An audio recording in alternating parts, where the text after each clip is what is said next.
Las mujeres tienen un sitio especial en la pupila plena y por eso vamos a iniciar a entrevistar a varias de ellas, sobre todo aquellas que han venido dejando huella en nuestro territorio, que con sus acciones, con su liderazgo, pero sobre todo con su entrega, han ayudado a construir comunidad.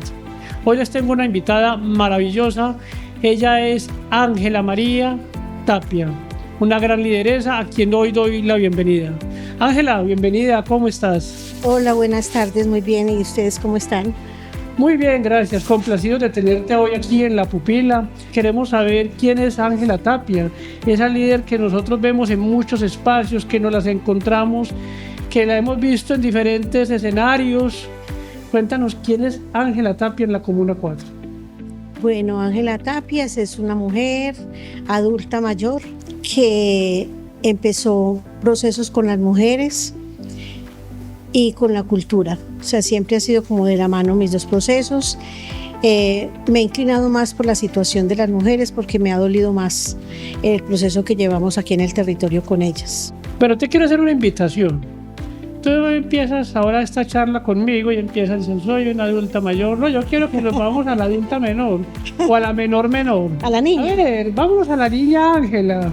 ¿Dónde nace Ángela? ¿Cómo fueron esos inicios de Ángela? Cuéntanos un poquito de ti. Bueno, Ángela nace en el municipio de Barbosa, un día muy especial. Cerré la década de los 50, el 31 de diciembre del 59. O sea, nació yéndose el año viejo. No, cerré una década muy importante en el mundo porque me ha gustado como historiadora saber qué pasó. Y inicié una nueva década, ¿cierto? En Barbosa, pues como te conté, ahí transcurrí mis primeros 9 años de vida. En el 69, por situaciones de violencia, mi papá nos trae aquí a la ciudad de Medellín. ¿Cómo llegamos? Terrible, porque fue en la noche y amanecimos aquí en Medellín. Entonces no sabíamos nada, no conocíamos nada y con una mamá con todos los miedos del mundo porque no nos dejaba salir ni a la puerta. Se vinieron de aventura a la ciudad. A las 9:30 de la noche arrancó la primera tanda de Barbosa para acá. Entonces amanecimos acá y no sabíamos a dónde nos había traído mi papá. Pues vos sabes que esa cultura del patriarcado y todo eso que imponen las cosas, entonces nunca nos dijeron nada y aquí llegamos. Bueno, aquí siempre nos demoramos unos tiempos, unos mesecitos en que mi mamá cogía como confianza y nos dejaba salir. Y entonces ya nos dejó salir, conocí una profesora y con ella me fui para Santa Cruz, en el barrio Villa del Socorro. Allá hice mi segundo primaria. Conocí Campo Valdés, pues siempre nos vinimos a vivir, fue a la 80 con la 47, ahí vivimos mucho tiempo y desde ahí yo iba hasta Santa Cruz, hasta ese sitio a estudiar caminando. Y digamos que, bueno, fue como mis inicios, fue algo bonito. ¿En qué edad estabas? En el 69 tenía 9 años. 9 años. Y bueno, avanzamos y luego pues ya mi mamá ya cogió un poquito más de confianza, nos cambiamos de casa y ya empecé a hacer mi primaria en serio. Digo en serio es porque ya ahí terminé todo, fue en la Escuela Javiera Londoño aquí en Sevilla. También caminando mucho. O sea, mi vida ha sido caminar. Caminando y conociendo. Caminar y conocer, sí. Y hoy en día me camino toda la comuna igual. Entonces, pienso que desde ahí como que viene mi deseo de caminar. ¿Y cómo va llegando esa adolescencia y la juventud? A ver, ¿qué recuerdas? ¿Qué era lo que te gustaba? ¿Qué sueños teníamos? Bueno, no, pues jugábamos fútbol entre mujeres, ahí habían competencias ahí en la parte de la biblioteca cuando era una manga. Bueno, ¿qué era lo que más te gustaba? ¿Eras arquera, defensa? No, éramos defensas. La defensa. Éramos defensas, sí. Éramos las 3 hermanas y éramos ahí en fila. Y las otras amiguitas se jugaban ahí, jugábamos torneos. Y era muy rico porque mi mamá pues siempre ha estado ahí y iba a bueno jugar. Yo siento hoy también como que sea una oportunidad para decir que y rendirle un tributo a ella. Siento que yo lo que soy es por ella. Pues tuve una mamá súper, muy liberal. Madre. Muy liberal. ¿Cómo se llamaba tu madre? Mariela Gudelo. Ella era muy libre, muy sí, cariñosa con todos nosotros, pero digamos que yo hoy me pongo a hacer una retrospectiva frente a mi vida y siento que yo le aprendí a ella muchas cosas, ¿cierto? A ser muy independiente, muy luchadora, y porque lo otro que ella nos decía era, Entonces, digamos si que vas a ella hacer fue- algo, hacelo bien hecho o no lo entonces hagas. podríamos decir que ella fue ese primer referente de liderazgo femenino para ti. Para mí sí, fue mi primer referente. Y de ahí casi que yo me siento como ella, cuando estoy así como escuchando a las mujeres y todo, me siento como ella, como cuando nos sentamos a conversar. A veces me siento como ella y pues miro al cielo y le digo gracias y ya. Bueno, ibas avanzando en esa formación, en ese camino, adolescencia, juventud, y hacia dónde empiezan a mirar tus sueños, tus objetivos, en cuanto yo quiero estudiar esto, quiero enfocarme en esto. Entonces empiezas como a preguntarte qué es lo que yo quiero hacer en la vida. Bueno, mi educación fue muy truncada. Primero porque no tuve un papá que apoyara mucho que estudiásemos. Y me hice el propósito de pasar a la universidad, pasé a la Universidad de Antioquia. Estaba estudiando ciencias sociales, pero no me sentía como a gusto. O sea, el ambiente de la universidad no era como para mí. No sé si era que yo no estaba preparada para esa universidad. Entonces hice el primer semestre y me retiré. Me presenté a la Escuela de Administración Pública cuando eso era tecnología en administración. Y pues todos mis compañeros eran todos del municipio, trabajaban, yo no. Pero yo quería estudiar eso porque no sé, me gustaba mucho como saber más. Luego ahí me identifiqué y yo dije, no, yo lo que quiero es como estudiar algo que tenga que ver con historia. Porque me apasiona la historia. Entonces un compañero y yo nos Entonces siempre fuiste muy enfocado a lo social. Sí, Ciencias sociales. sí. Y un compañero y yo nos pusimos el reto de vámonos a presentar a la Nacional que están en inscripciones. Y nos inscribimos y pasamos a la Universidad Nacional. Ahí comencé historia y pues estando allá en el cuarto semestre, mi hermano es docente todavía y era de esos personas que preparan los docentes. Entonces, en una parroquia en Bello, del Sagrado Corazón, una profesora pidió una licencia maternal y él me llamó y me dijo, Ángela, usted no es capaz de coger esos grupitos nada más los 40 días de la maternidad. Y yo, pero si me ayuda, pues porque yo nunca es más, en mi vida había pensado ser docente. Entonces me fui y bueno, el padre me entrevistó, era un sacerdote, el rector, y bueno, empecé a trabajar. Y empecé un 13 de mayo y terminé en noviembre. La profesora no siguió y el rector me dejó porque las estudiantes estaban felices. Todo eran no solamente niñas, no había hombres. Y ahí tú Y ahí, con esa vocación docente. de pronto, ahí sí dije yo no pensé que ese fuera mi línea, ¿cierto? Me preparé entonces, pero muy duro me tocó porque tenía que estar a las 6 de la mañana ya en el barrio Pérez y a las 2 de la tarde en la universidad. Entonces, unas carreras impresionantes, pero bueno, logré. Luego, lo mío ha sido como fortuito. Mi hermana está estudiando en el Centro Oficial de Adultos aquí en el Alfonso Mora, que cuando se llamaba COA, y les hacía falta un profesor de sociales. Entonces me dijo que por qué no iba para que les apoyara. Ella estaba haciendo el noveno grado para que les apoyara eso, que no pagaban. Y yo, bueno, listo. Vine y hablé con el rector y me dijo, listo. Entonces empecé de una vez, me quedé con ellos y empecé a mirar a ver qué estaban haciendo, qué había hecho el otro profesor, y cogí el hilo y empecé a trabajar también con adultos. Una experiencia muy bonita, o sea, de las experiencias bonitas en mi vida fue trabajar con adultos. Me tocó enseñarle a mamás y a hijas en el mismo salón. Bueno, fue algo muy bonito. Y me di cuenta como que la vena mía sí era como ser docente. Entonces seguí estudiando en la universidad, pero entonces luego ahí conocí un compañero que trabajaba en Altos de la Cruz, Bello Oriente, y me dijo que necesitaba una profesora. Pero yo le dije, no, yo solamente soy normalista.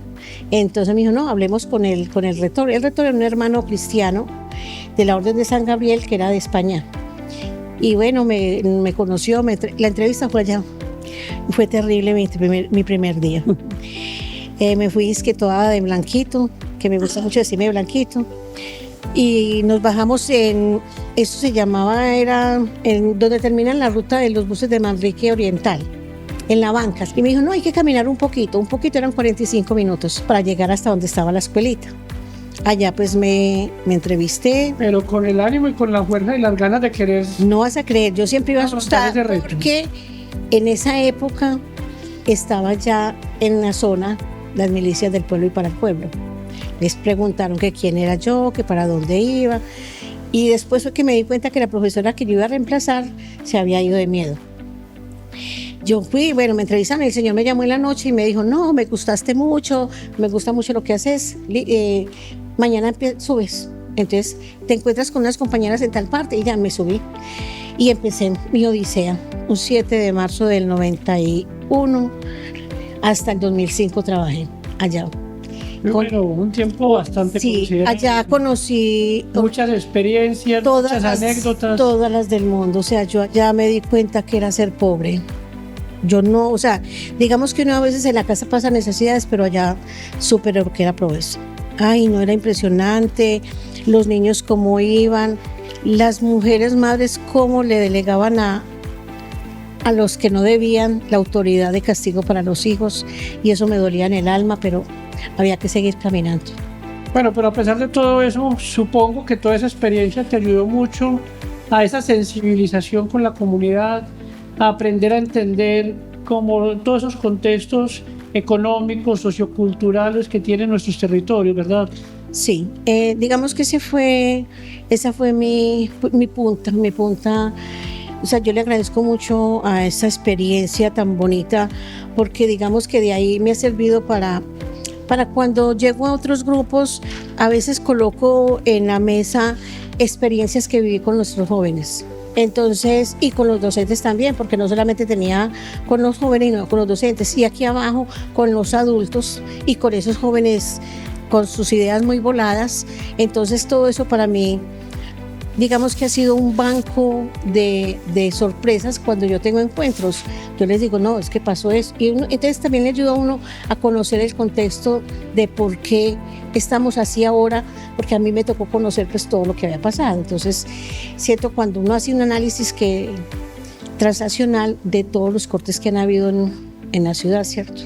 Sociales, políticos y económicos, y a qué obedece ahora todo lo que pasa. ¿En qué momento aparece ese tema de la música, de la danza en tu vida, esa inquietud de dónde surge y cómo empiezas a adentrarte en todo ese mundo maravilloso de la danza? Bueno, primero pues yo vengo de un par de papás artistas. Mi mamá era una artista plástica, le gustaba mucho pintar y todas esas cosas. Mi papá músico, compositor. Entonces digamos que toda la vida me tocó como estar como en eso. Aquí en el 2011 yo estaba en un club de vida, pues tenían unos grupitos culturales y existía la red cultural de la Comuna 4, que era la única red que estaba en esa época. Entonces nosotros íbamos a las reuniones porque yo hacía parte del grupito de danzas que había. Cierto día estaban reunidos y pues uno siempre, como sabe un poquito más, uno levantaba mucho la mano, y Jason Henao y Orley deciden ponerme para que yo fuera a representar la red al Consejo Municipal de Cultura como red. Entonces fui ese primer año, aprendí todo, pues aprendí cómo se desenvolvía la cultura aquí en la ciudad de Medellín, porque era pues con todos los consejeros de todas partes, y digamos que fue como el inicio mío en eso. Luego hice parte entonces de los grupos de danzas de la red y nos quedamos, ellos hicieron unos cambios en los que la red empezó a funcionar como nodos, y esos nodos no dieron pie. Y en sí, en ese momento, ¿tú de qué grupo hacías parte? Yo hacía parte del grupo señorial, del grupo de danza señorial, del club de vida señorial que funciona en el barrial. En la biblioteca señorial. Va saliendo unos grupos que van siendo como proyección del club, ¿cierto? Pero eran varios clubes de vida tenían grupos de danzas. ¿Y quiénes conformaban señorial? En señorial éramos señoras que pertenecíamos al grupo. ¿Cuántas personas eran? Éramos como 10. Integrantes. Que bailábamos, no, generalmente folclore, cumbias, pues generalmente la característica de los grupos de danzas de adultos mayores es el folclore. Como estábamos tan solas, decidimos separarnos y empezamos a caminar solitas, Dance 4. Luego vimos la oportunidad de convertirnos en red, teníamos 24 grupos de adultos mayores. Bueno, entonces, a ver, vamos a desenredar la pita. Primero había una sola red, que era la red cultural de la Comuna 4. Luego se van generando otras dinámicas, otros grupos. Ya ustedes tenían 4 grupos, digamos, satélites que habían ahí, por decirlo de alguna manera. Y entonces en ese momento se piensan en otra red. No, nosotros éramos 24 grupos que pertenecíamos al nodo de danzas de la red cultural. Luego entonces decidimos que como nos dejaron como tan solos y no sabíamos qué hacer, entonces y había muchas propuestas de cultura, entonces dijimos no, empecemos a caminar y caminamos solitas como un año. Mandamos proyectos, nos ganamos algunas cositas, pero luego dijimos, bueno, es la oportunidad de formarnos como una red de danza y por lo que ya habíamos conocido en otros... ¿Estamos hablando de qué año? 2012. 2012. Ahí entonces nacimos como Red Cultural Dance 4. Dance 4, entonces ya no estamos hablando solamente de Red Cultural Comuna 4, sino también de Red Dance 4. Pero también a la par estaba la juvenil. Sí, y obviamente como una oportunidad, digámoslo así, de acceder a estímulos y algunas iniciativas que se estaban dando en materia de cultura en la ciudad. Sí, de hecho, como Dance 4 nos ganamos varios proyectos de cultura de PP aquí en la comuna. Pudimos figurar en varias ofertas y bueno, el grupo de nosotros desapareció. Y entonces mi hermana, que bailaba con nosotros, dijo no, a mí me gusta mucho bailar y conformamos un grupo muy familiar. Empezamos 4 hermanas a bailar y otras compañeras y ahí... ¿Era el grupo Tapias? No, se llama Años Maravillosos. Años Maravillosos. Que después de los 50 los años son maravillosos. Son maravillosos. Somos años maravillosos. Hemos conocido una mujer futbolista, incluso fue pionera del fútbol femenino. No. Tenemos también esa aventura de que ya empezamos con la parte docente y ya vamos en una parte cultural y de danza. Sí. Con un grupo señorial. Era señorial. Señorial y ahora Años Maravillosos, sí. ¿no? Bueno, Ángela, también hay una labor muy bonita que hemos conocido de ti durante todos estos años, que nos hemos conocido en diferentes espacios sociales como Pupila. Y es que también te hemos visto liderar unos espacios muy importantes, sobre todo de la reivindicación del papel de la mujer, ¿cierto? Participando mucho en estos colectivos de mujeres, en los círculos de mujeres. Cuéntanos qué te motivó, qué fue esa fuerza que te llevó a ser parte de todos estos procesos sociales.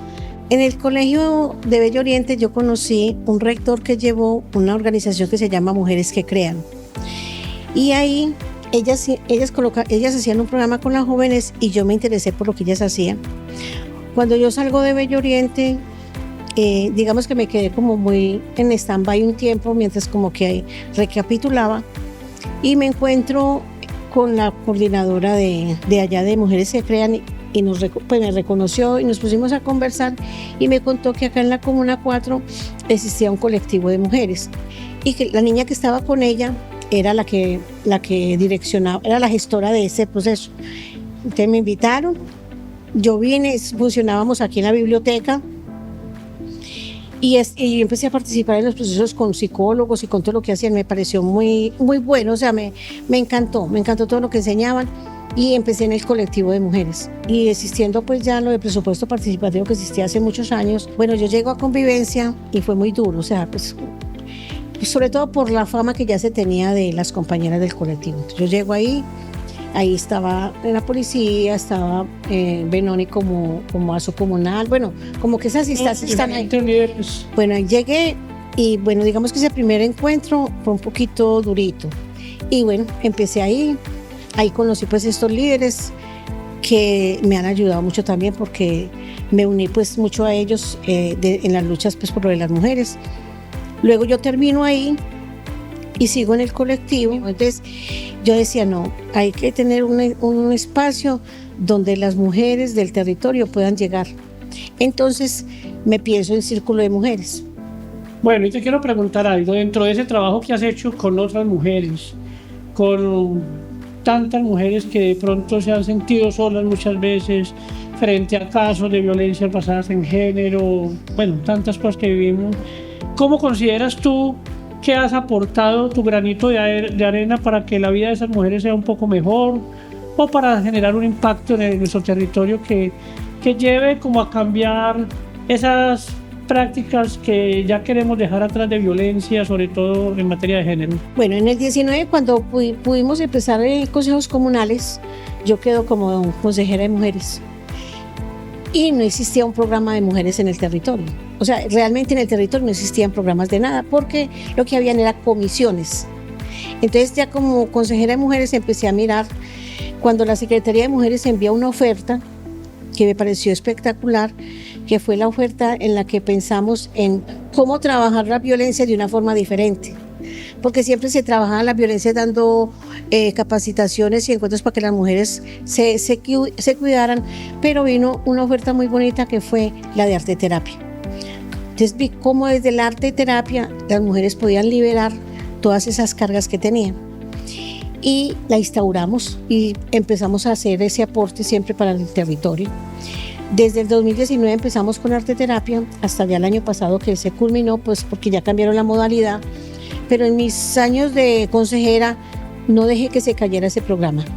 Y ese programa logró llegar a casi 1,000 mujeres del territorio.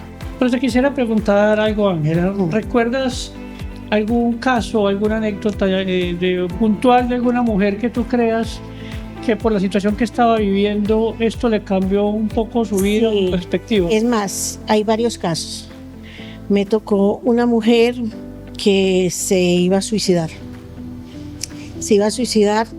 Y logramos en medio de este proceso detectar lo que ya estaba la intencionalidad de ella y activamos el código fucsia.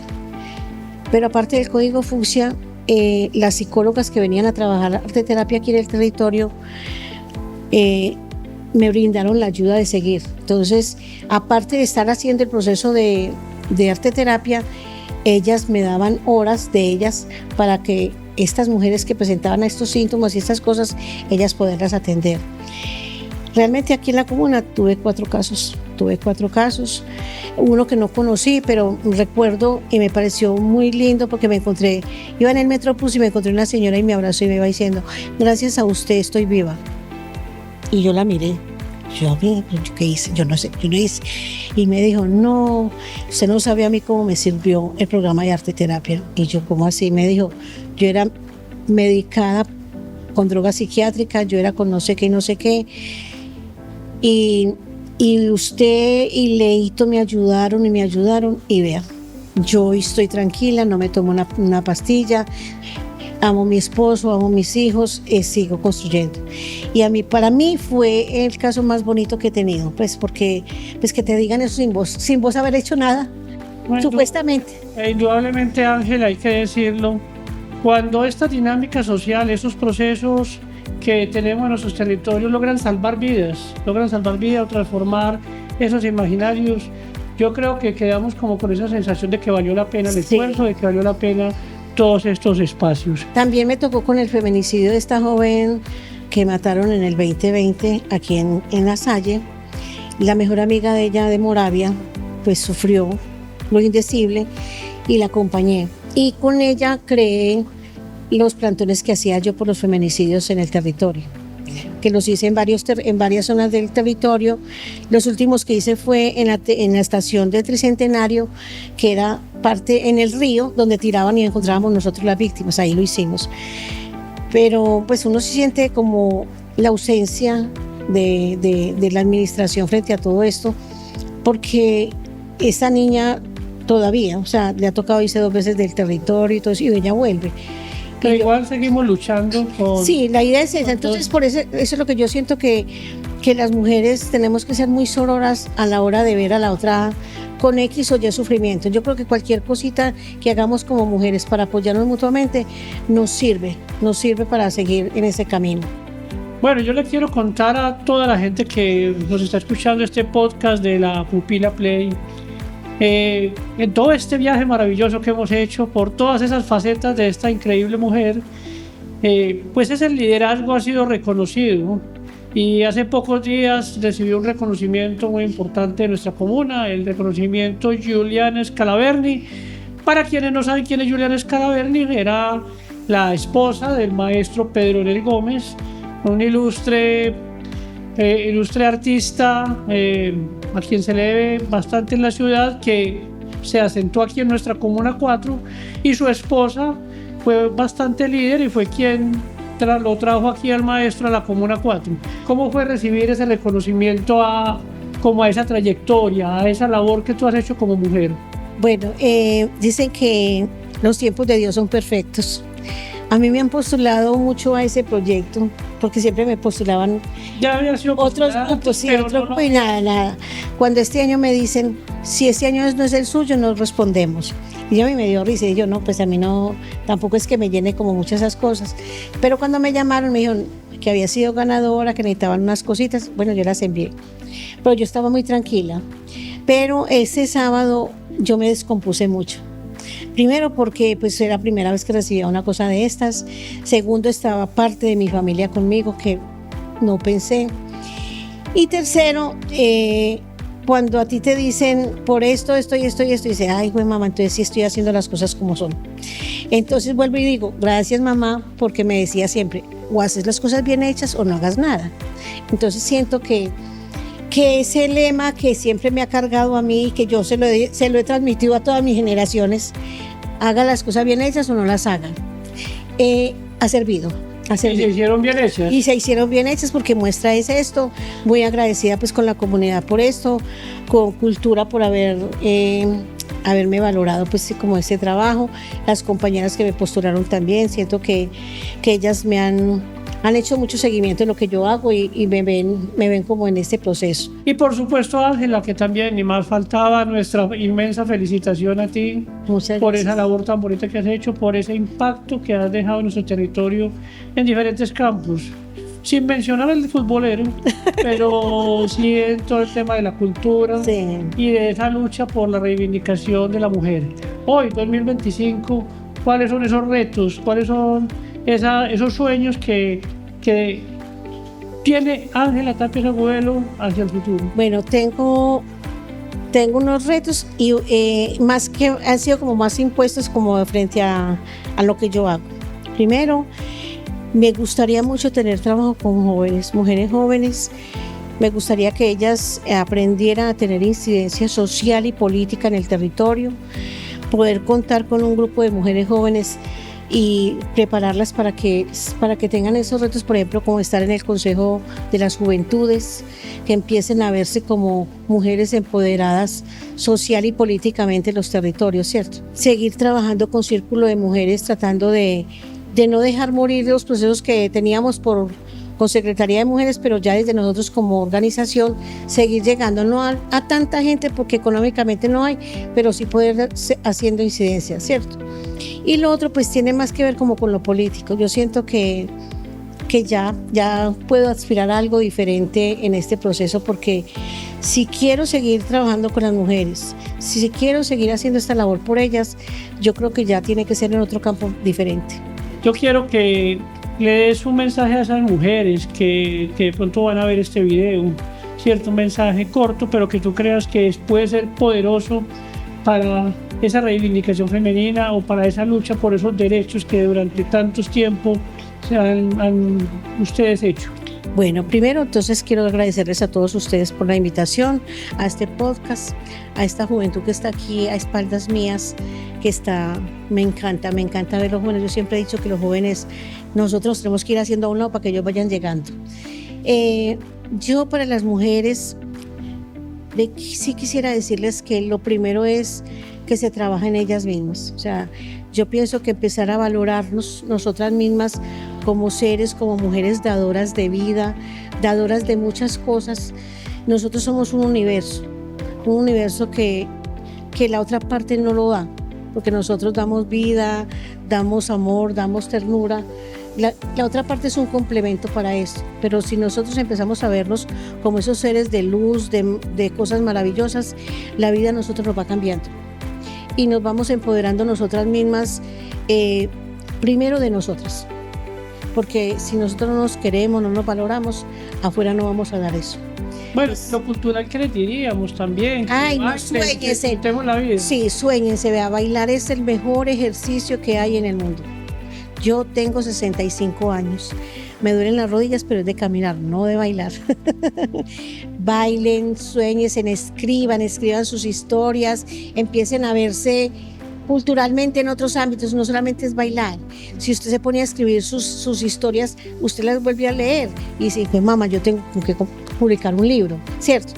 O me gusta el teatro, o me gusta la música, empiezo a cantar, a componer canciones. O sea, yo creo que todos tenemos esas capacidades. Lo que hacemos es que nosotros diezmamos lo que tenemos y no lo diezmemos.